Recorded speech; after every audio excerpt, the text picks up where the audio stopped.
C'est bon de vous voir ce matin. Je ne l'ai pas dit au début, mais je suis content de vous voir. Amen. Pour un pasteur, il est toujours content de voir le troupeau rassemblé. Amen. Il faut comprendre ça. J'aime ça. Et souvent, l'été, les gens semblent aller à gauche et à droite. Mais je suis content de ce matin. On est l'été, puis vous êtes pas mal toutes là. Amen. Amen. Oui, c'est bon, c'est bon, c'est bon. Hey, on est toujours dans l'Apocalypse. Et comme je vous ai dit la semaine passée, nous allons terminer l'Apocalypse en 2021. Amen. Rendu au chapitre 11, il y a 22 chapitres. On est à peu près à la nuit de l'année et on est au milieu de l'Apocalypse. Et ce matin, le titre du message, c'est une même mesure. La semaine passée, c'était un même message. Aujourd'hui, une même mesure. Et la semaine passée, on a vu que Jean devait manger un rouleau et que cela serait doux au palais, dans sa bouche, amer dans ses entrailles. Et on a amené un parallèle là, avec le message de l'Évangile qui ne change pas. Ce n'est pas un message bonbon, ce n'est pas un message qui fait juste l'affaire au goût. C'est un message qui transforme une vie. C'est un message qui demande un prix. Et on a vu encore ce matin que pour beaucoup, cela demandera même leur vie. Le message de l'Évangile a coûté un prix pour être un message vivant. Ça a coûté le prix du Fils de Dieu, la vie du Fils de Dieu. Et ce message coûte également beaucoup pour celui qui marchera à la suite de Jésus. Aujourd'hui, eh bien, Jean devait prendre une mesure. Il devait mesurer la ville, il devait mesurer l'autel, c'est-à-dire le temple, l'autel et ceux qui y adorent. On voit ça dans le chapitre 11. Et ce matin, j'aimerais qu'on regarde ensemble, après avoir lu le chapitre 11, l'importance des mesures de Dieu. Dieu nous a donné des mesures et on doit les appliquer à notre vie. Amen? Amen. Allez dans Apocalypse, chapitre 11. Apocalypse 11.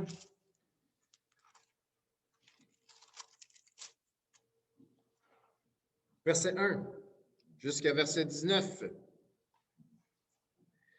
On me donna un roseau semblable à une verge, en disant, lève-toi et mesure le temple de Dieu, l'autel et ceux qui y adorent. Mais le parvis extérieur du temple, laisse-le en dehors et ne le mesure pas, car il a été donné aux nations, et elles fouleront aux pieds la ville sainte pendant 42 mois. Je donnerai à mes 2 témoins le pouvoir de prophétiser, revêtus de sacs pendant 1260 jours. Ce sont là les 2 oliviers et les 2 chandeliers qui se tiennent devant le Seigneur de la terre. Si quelqu'un veut leur faire du mal, du feu sort de leur bouche et dévore leurs ennemis. Si quelqu'un veut leur faire du mal, il faut qu'il soit tué de cette manière. Ils ont le pouvoir de fermer le ciel afin qu'il ne tombe point de pluie pendant les jours de leur prophétie, et ils ont le pouvoir de changer les eaux en sang et de frapper la terre de toute espèce de plaie chaque fois qu'ils le voudront. Quand ils auront achevé leur témoignage, la bête qui monte de l'abîme leur fera la guerre, les vaincra et les tuera. Et leurs cadavres seront sur la place de la grande ville, qui est appelée dans un sens spirituel Sodome et Égypte, là même où leur Seigneur a été crucifié. Des hommes d'entre les peuples, les tribus, les langues et les nations verront leurs cadavres pendant 3 jours et demi, et ils ne permettront pas que leurs cadavres soient mis dans un sépulcre. À cause d'eux, les habitants de la terre se réjouiront et seront dans l'allégresse, et ils s'enverront des présents les uns aux autres, parce que ces 2 prophètes ont tourmenté les habitants de la terre. Après les 3 jours et demi, un esprit de vie venant de Dieu entre en eux et ils se tinrent sur leurs pieds et une grande crainte s'empara de ceux qui les voyaient.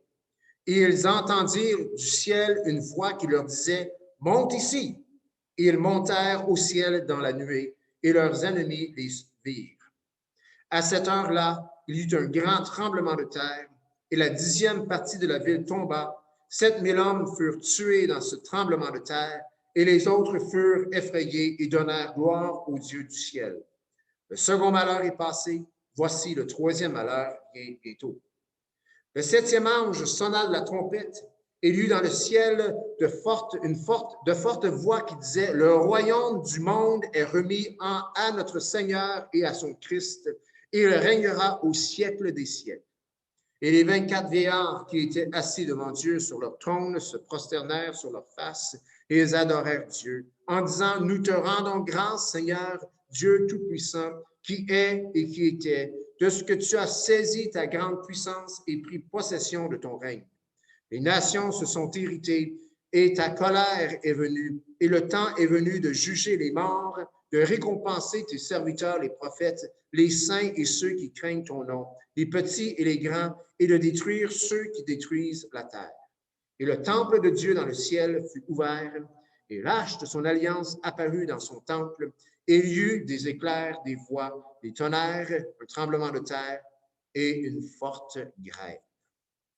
Seigneur, toi qui peux faire toutes choses, Seigneur, que ce qu'on a lu ce matin et ce que nous avons entendu et entendrons, Seigneur, que cela puisse, par ton esprit et par notre volonté, trouver son application, sa pertinence dans nos vies personnelles, dans notre vie communautaire. Seigneur, on te dit merci pour ta parole, pour ces choses qui nous sont déclarées d'avance, que nous puissions y prendre garde. Et Seigneur, appliquer ces choses à notre vie. Et c'est dans le nom de Jésus que j'ai prié. Amen. L'Apocalypse, c'est un livre où est-ce qu'on doit souvent décider est-ce qu'on prend les choses littéralement ou est-ce qu'on prend les choses symboliquement. C'en est un de ces chapitres. Il y a toutes sortes d'opinions. Moi, personnellement, je crois vraiment que les deux prophètes qui sont là arriveront vraiment un jour. Ce sera deux personnes. D'autres vont dire que c'est un symbole de l'Église et ainsi de suite. Je trouve ça difficile à concevoir parce que le texte est tout simplement clair. Mais c'est ça, l'Apocalypse. Parfois, c'est clair que c'est des symboles. D'autres tantôt, c'est vraiment clair que ce n'est pas des symboles. Mais il y en a qui vont dire que c'est tout symbolique. Il y en a d'autres qui vont dire que c'est un peu des deux. Et c'est plus ma tendance. Mais ce n'est pas là qu'on s'en va ce matin. J'aimerais qu'on puisse s'arrêter sur le texte, en tirer une leçon, comme nous dit l'Apocalypse 1, verset 3, de prendre garde à ces choses. Il y a quelque chose dans ce texte ce matin qu'on peut appliquer dans nos vies, et ce texte parle de mesure. Jean devait mesurer le temple de Dieu.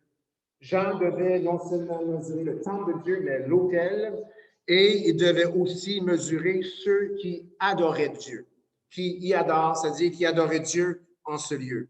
Puis la signification, eh bien, de mesurer, quand on regarde dans la Bible, c'est important d'aller voir, parce que Jean ici est appelé à mesurer. Je veux dire, pourquoi savoir que c'est tant de mètres par tant de mètres, ou tant de verges par tant de verges de large, de haut et de profond? C'est quoi la pertinence?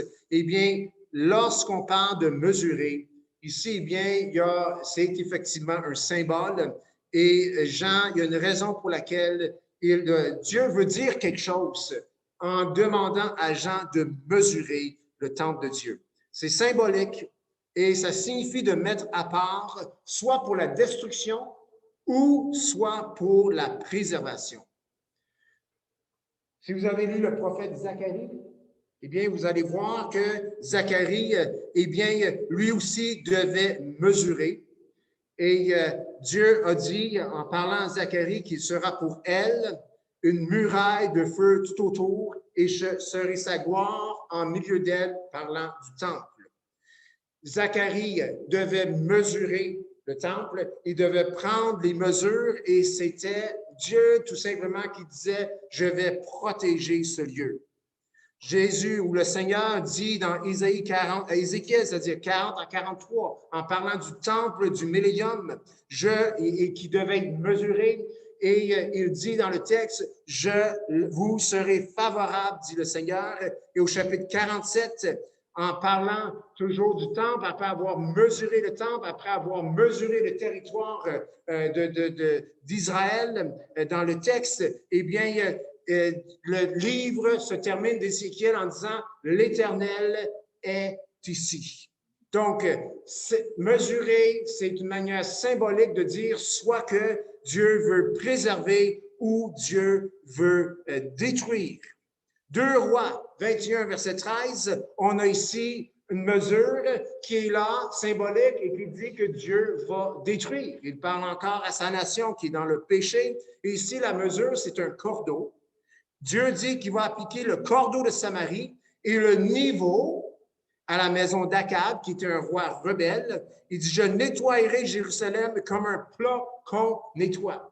Donc ici, la mesure que Dieu appliquait à Jérusalem dans 2 Rois, eh bien, c'était symbolique pour dire que Dieu allait nettoyer, que Dieu allait amener la désolation, que Dieu allait détruire. On trouve le même principe dans Lamentation, chapitre 2, Lamentation de Jérémie, qui dit, il a étendu son cordeau. C'est des vieux termes de construction pour parler de mesure, de niveau. Il n'a pas retiré sa main sans les avoir anéantis. L'acte de mesurer dans Apocalypse, chapitre 11, eh bien, a comme but de signifier de préserver. Dieu veut préserver le temple, Dieu veut préserver l'autel, Dieu veut préserver ceux qui y adorent, mais Dieu n'a pas l'intention de préserver les parvis. Les parvis étaient ouverts à tous, c'est les nations, c'est ceux qui n'obéissent pas à la volonté de Dieu, mais ceux qui sont dans la présence de Dieu, ceux qui y adorent, qui adorent Dieu, eh bien, Dieu va les préserver. Préserver le lieu saint et le lieu très saint. Les parvis sont à l'extérieur du temple. La ville non plus, elle n'est pas préservée. Elles vont être foulées aux pieds par les nations.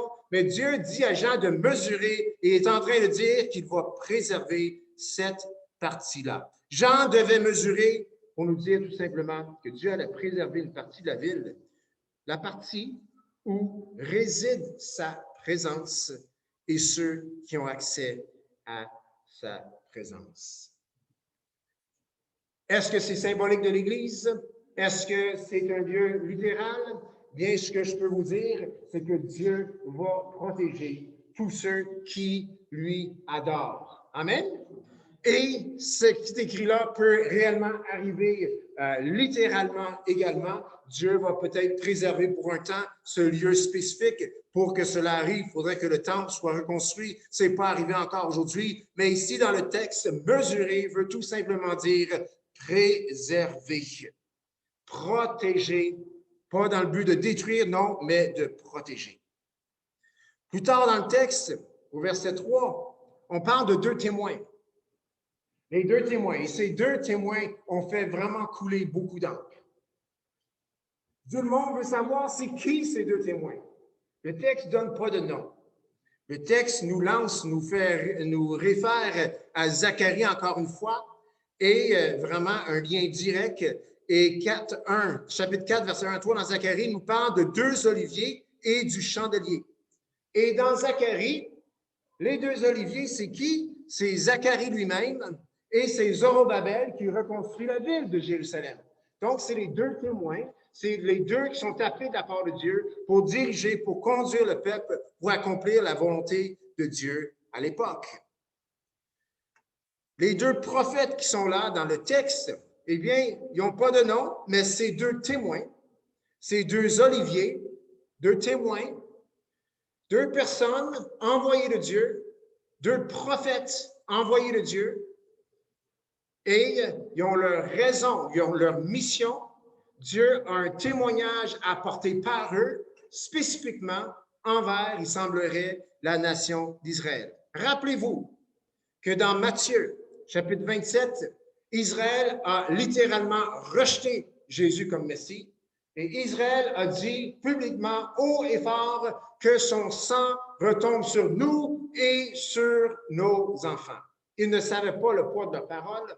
Cela a porté des conséquences. Cela a fait en sorte que des enfants innocents qui ont perdu la vie lorsque Jérusalem fut détruit, mais ils ont rejeté le Messie. Et comme on a entendu parce qu'on nous amène avant la louange, eh bien, Israël rejette toujours aujourd'hui Jésus en tant que Messie. Et ces 2 témoins que nous voyons dans Apocalypse chapitre 11 seront des chrétiens. Ce seront 2 témoins qui vont rappeler à Israël qui véritablement est le Messie. Et encore, le peuple va le rejeter, les nations vont les rejeter, et on va leur enlever la vie. C'est écrit au verset 8, « Et leurs cadavres seront sur la place de la grande ville, qui est appelée dans un sens spirituel, Sodome et Égypte. » Mais on parle ici de Jérusalem, là même où leur Seigneur fut crucifié. Leur Seigneur, c'est le Seigneur des deux prophètes. Les deux prophètes, c'est des chrétiens. Puis je suis là pour vous dire que Dieu peut faire des prophètes encore aujourd'hui. Amen. Je ne crois pas qu'il y a des prophètes aujourd'hui à la façon de l'Ancien Testament. OK? Mais ces deux-là, oui. Ces deux-là, là, OK? Je veux dire, eux autres, là, sont impressionnants. Ils sont vraiment impressionnants. Ils peuvent faire descendre le feu du ciel. Ils peuvent déclarer des plaies. Je veux dire, ce qu'ils déclarent de leur bouche arrive, c'est comme incroyable. Les gens vont les craindre. Et puis, si quelqu'un veut les détruire, il y a du feu qui sort de leur bouche. OK, je sais que c'est assez dur à croire, mais pas nécessairement plus difficile à croire que d'autres passages dans la Bible. Amen? Je veux dire, ces deux-là, là, attendez qu'ils viennent, puis quand ils viennent, nous allons les reconnaître, si on est là. C'est écrit que leurs cadavres seront sur la place de la grande ville.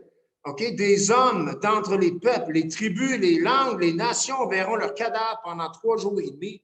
Ce n'est pas toutes ces langues, ces tribus et nations qui passeront dans la place de la grande ville en 3 jours et demi pour voir le cadavre. Ça va être probablement diffusé et aujourd'hui, ça peut être diffusé dans le monde entier. Ils vont être contents. Quand ces deux prophètes-là sont morts, même ils vont fêter comme on fête aujourd'hui la fête de Noël.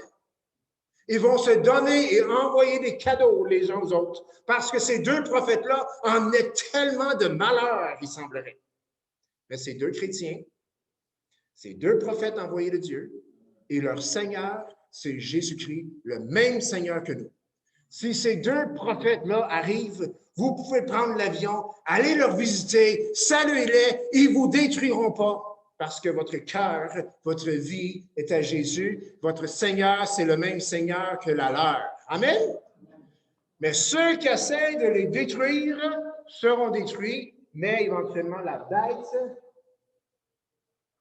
l'Antéchrist, va les détruire et le monde s'en réjouira.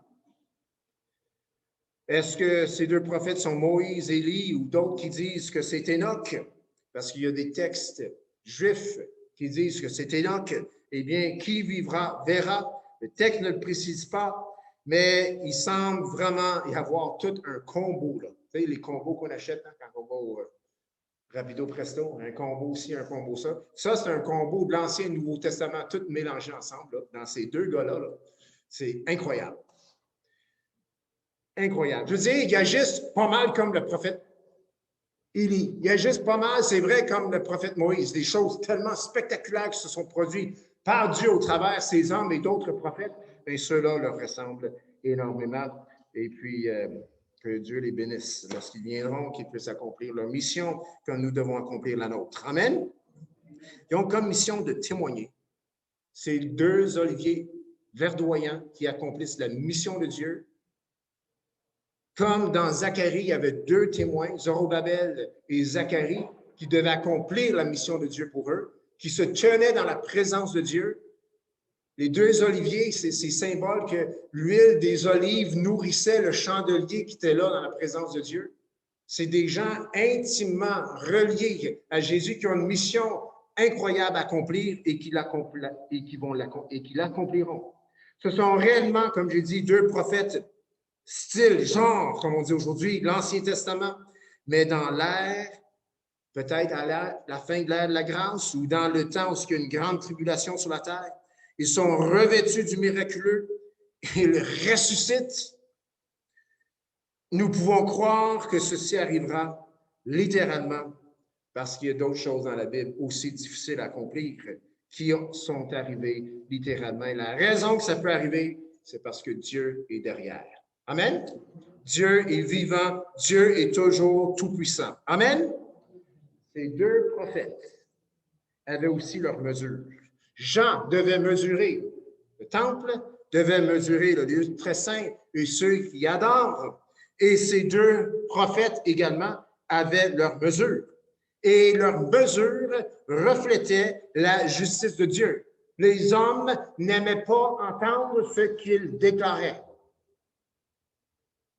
On a déjà entendu ça. Les gens n'aiment pas entendre la vérité. Aujourd'hui, les gens peuvent même être en grogne contre le message de l'Évangile. Ces deux-là, ils ont leur mesure reflète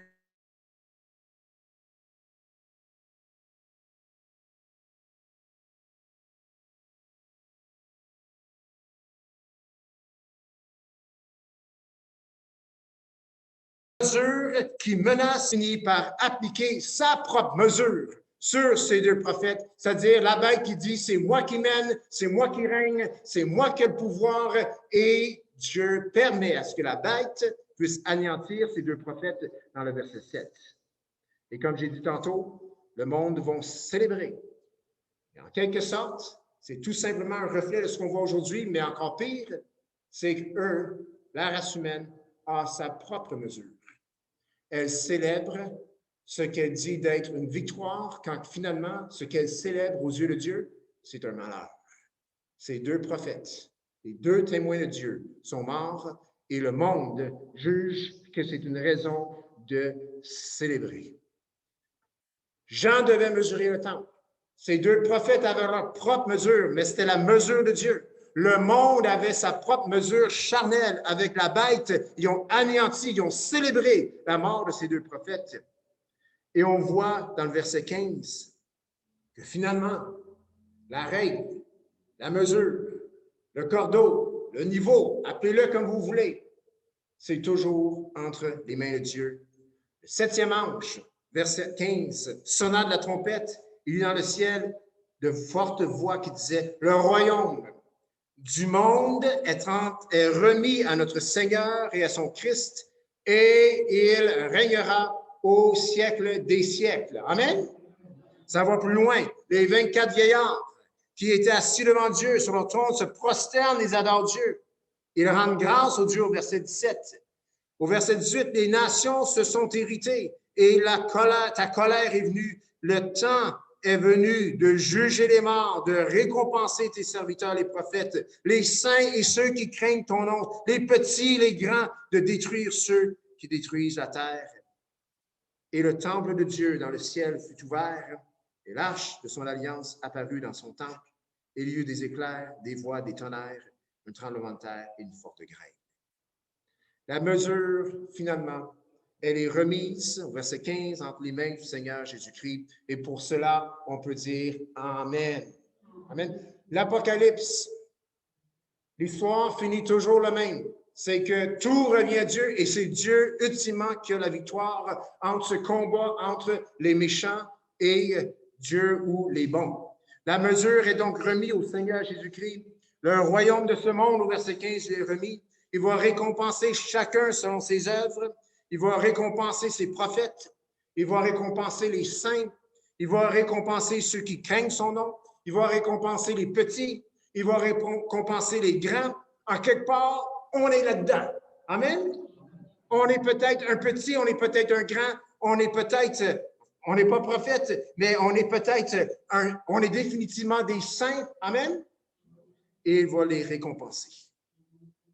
J'ai hâte à ce jour où est-ce que le règne, l'autorité, la mesure est remis entre les mains du Seigneur Jésus-Christ, car il fera justice. Amen?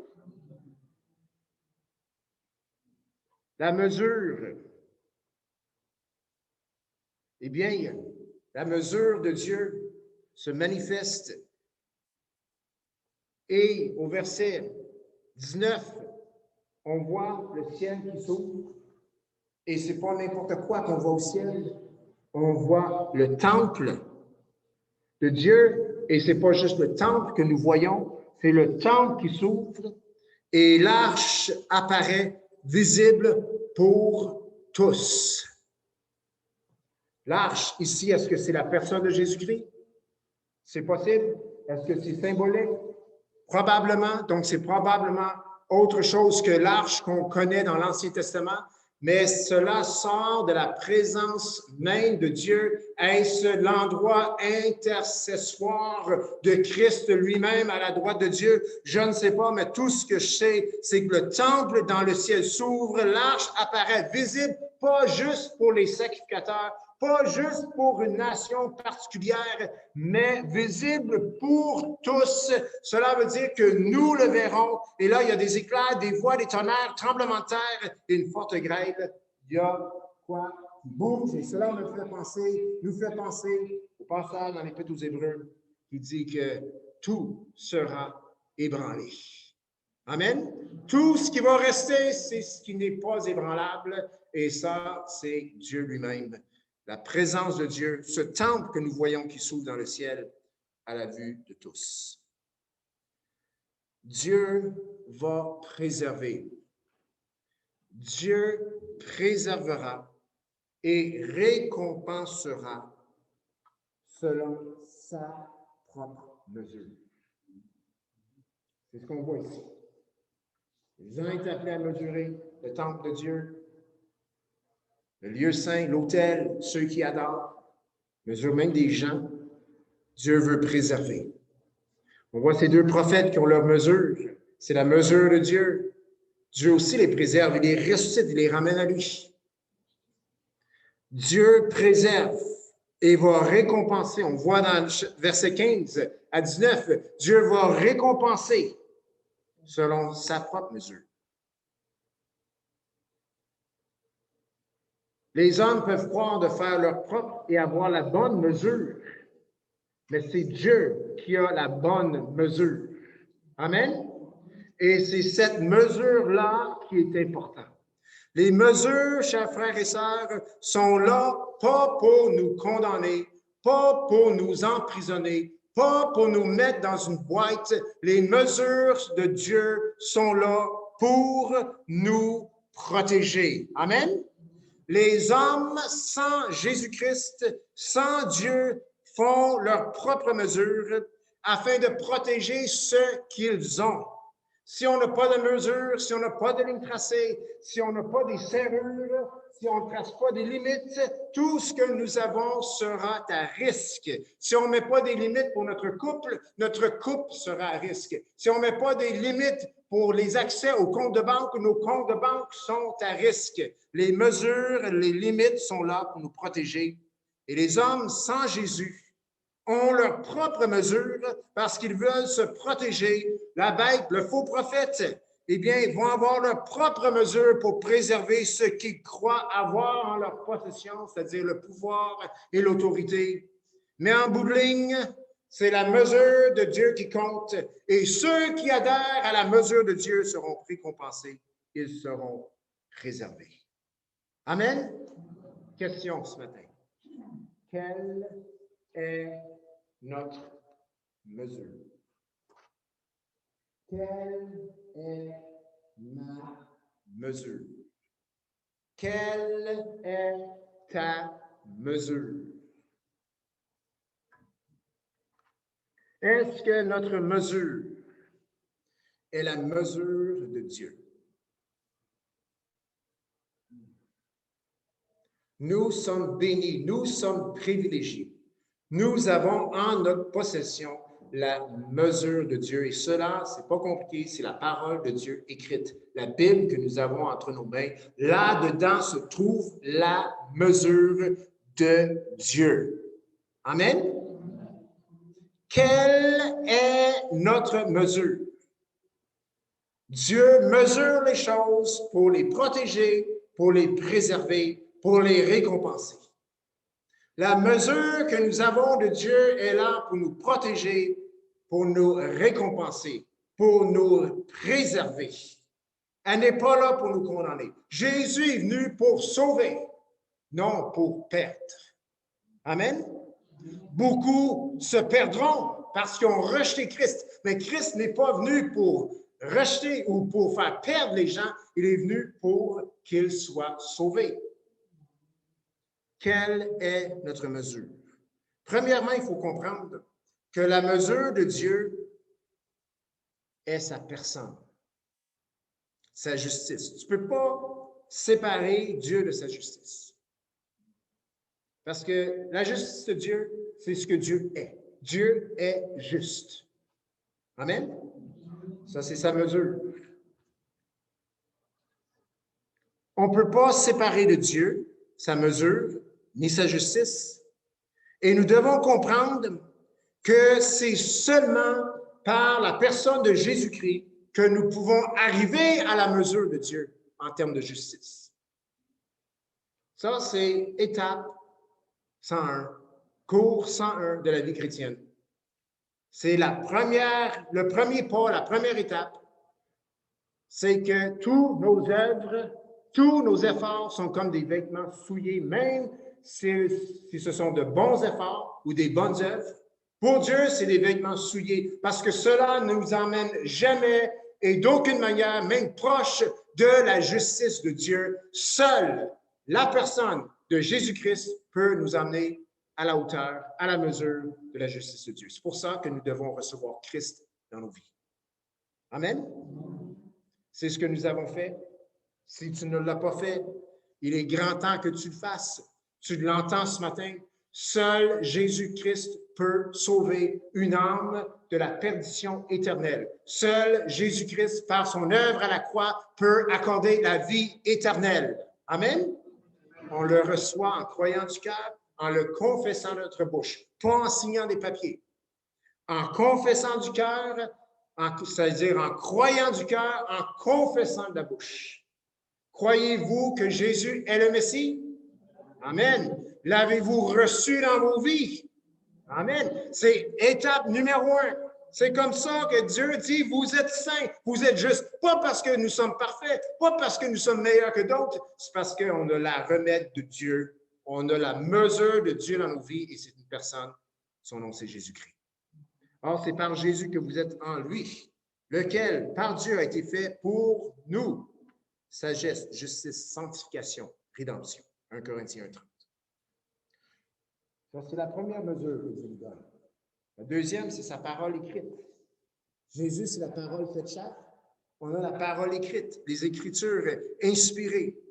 Et oh boy, qu'on en a besoin. Amen.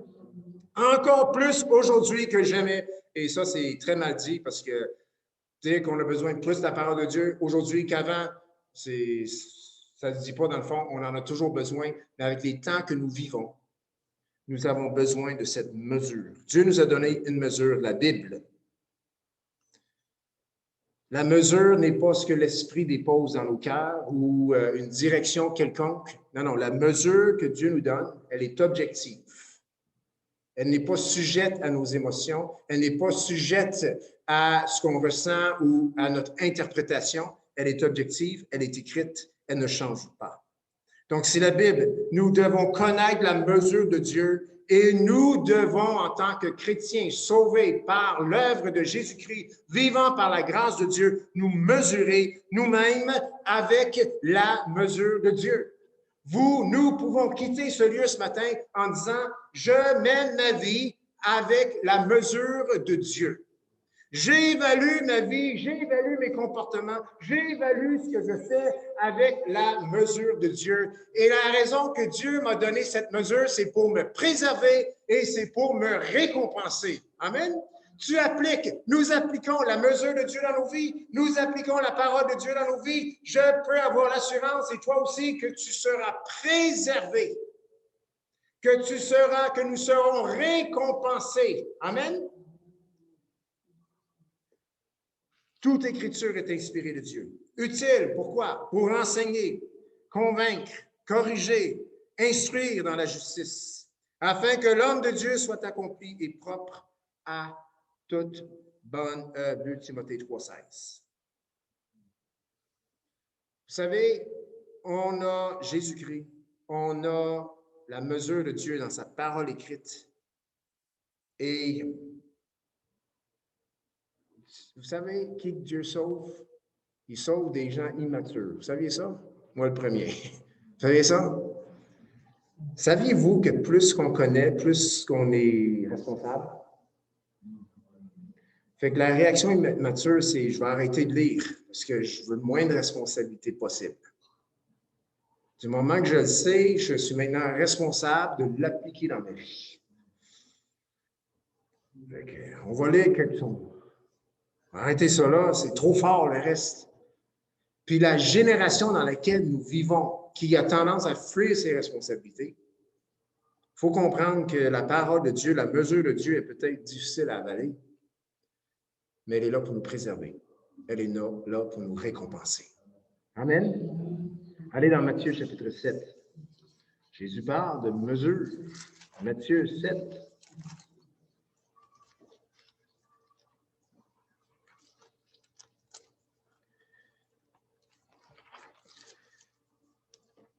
Matthieu 7, verset 1. Ne jugez point, afin que vous ne soyez point jugés. Car on vous jugera du jugement dont vous jugez, et l'on vous mesurera avec la mesure dont vous mesurez. Pourquoi vois-tu la paille qui est dans l'œil de ton frère? N'aperçois-tu pas la poutre qui est dans ton œil? Ou comment peux-tu dire à ton frère, laisse-moi ôter la paille qui est dans ton œil, toi qui as une poutre dans le tien? Hypocrite, ôte premièrement la poutre qui est dans ton œil, et alors tu verras comment ôter la paille de l'œil de ton frère. Ne donnez pas des choses saintes aux chiens, et ne jetez pas vos perles devant des pourceaux, de peur qu'ils ne foulent aux pieds et ne se retournent et ne vous déchirent. 1 à 5, yes, on comprend ça. 6, c'est quoi le rapport? C'est probablement celui qui a la poudre dans l'œil qui reprend les autres. Investit pas dans sa vie. Il faut qu'il... C'est à nous que la règle s'applique personnellement, premièrement. Amen? La mesure.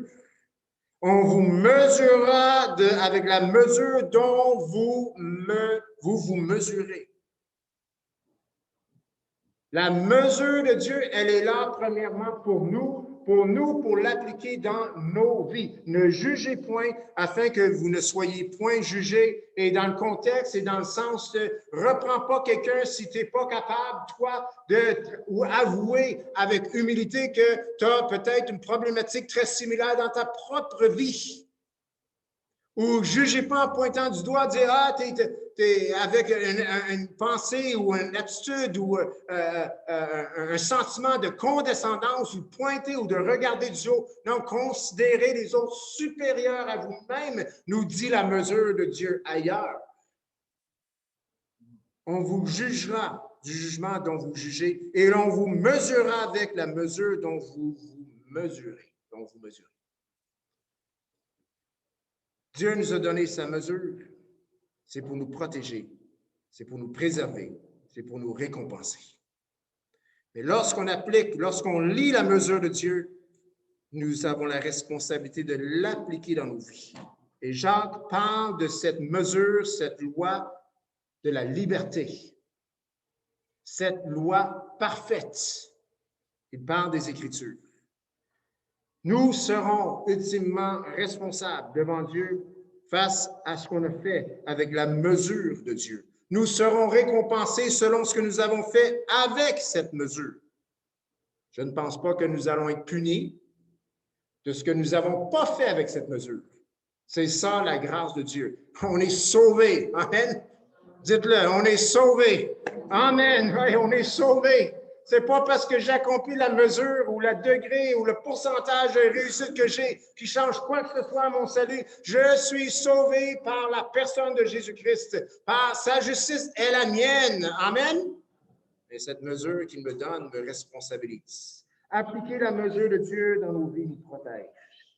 Celui qui est sans mesure ou celui qui, selon sa propre mesure,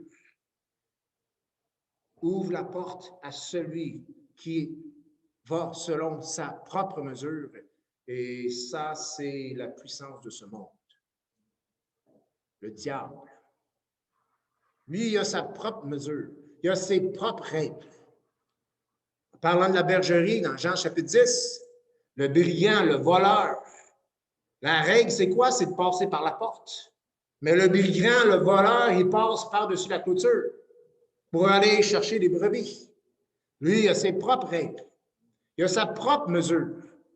Chers frères et sœurs, si en tant que chrétiens, nous avons notre propre mesure, nous invitons celui qui a sa propre mesure à affecter, influencer nos propres vies. Mais si j'applique la mesure de Dieu dans ma vie, je suis protégé. Amen? Et c'est ça que je veux en tant qu'enfant de Dieu. Je veux marcher en tant qu'un enfant de Dieu qui se sait protégé, qui se sait entouré par la personne de Dieu lui-même. Donc, appliquons la mesure de Dieu à notre vie.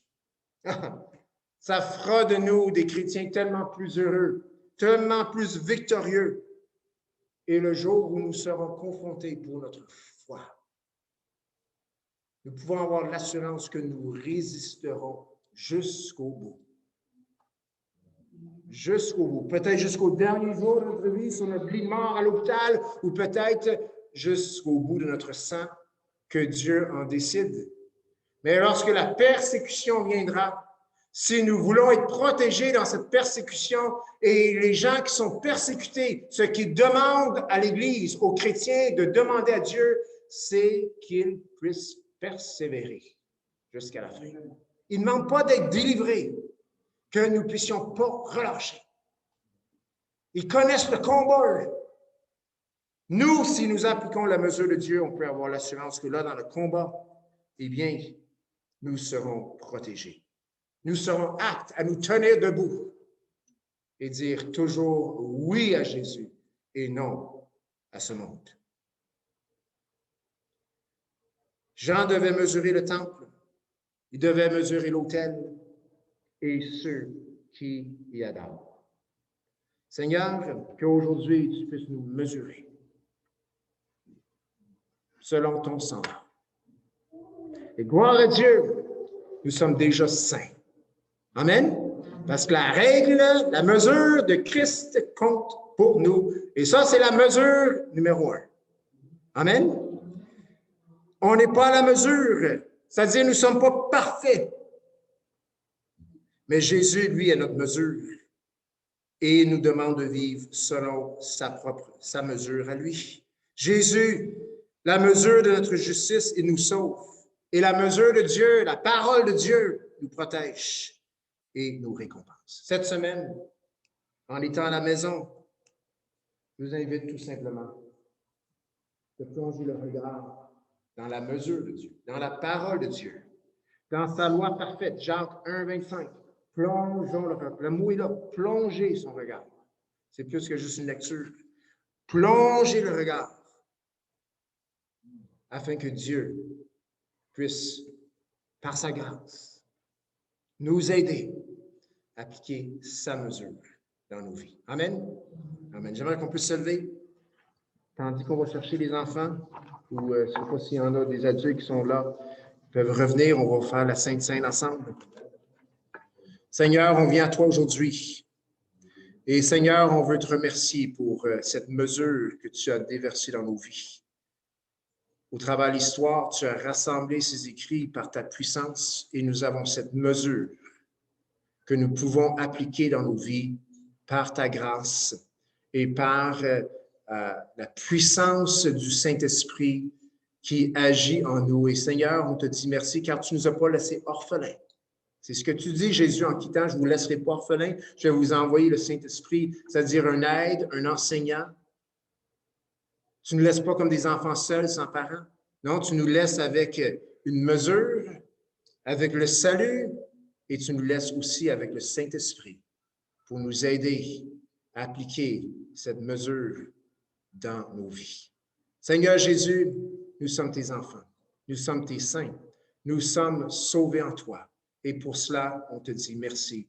Et merci pour ta grâce qui accompagne si parfaitement ce salut. Seigneur, on te dit merci.